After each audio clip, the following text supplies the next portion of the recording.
Good evening. You're watching government-funded news. Speaker of the House, Greg Fergus, kicked Conservative leader Pierre Poilievre out of the House of Commons during question period today. All of the other Conservative MPs left in solidarity with their leader, as the Speaker insisted that Pierre leave despite agreeing to replace the objectionable term of wacko used to describe the Prime Minister and his policies, which allow people to smoke crack next to pregnant nurses in hospitals.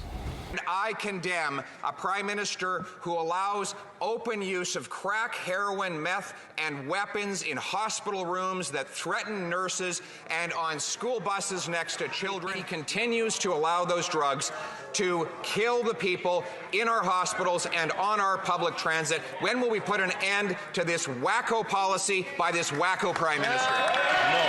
No. Of course, one must be parliamentary in order to speak in the House of Commons, and you can't say things like wacko and then just retract it, as Pierre Poilievre did. You're only allowed to do things like call other MPs a piece of shit,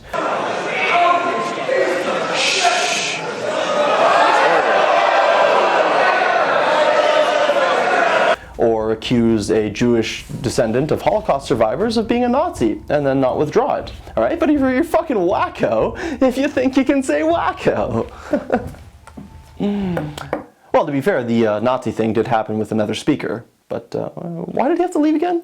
Oh, that's right, because the Liberals invited a literal Nazi in for some applause.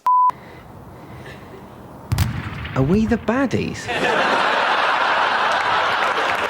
Liberal MPs have begun sharing their thoughts on today's events. Take a look. For him to do this today, I think, is incredible. It shows an incredible discredit and disrespect for the parliamentary institutions that Canadians believe in, and I'm saddened by his actions today. Some powerful words. Wait a minute. Hasn't he said wacko more than literally? Forget about those! Why do you keep mentioning those?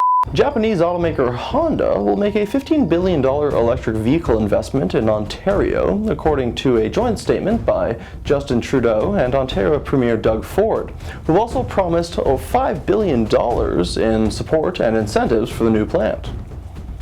Wow, another EV investment. Sales and manufacturing must be going great.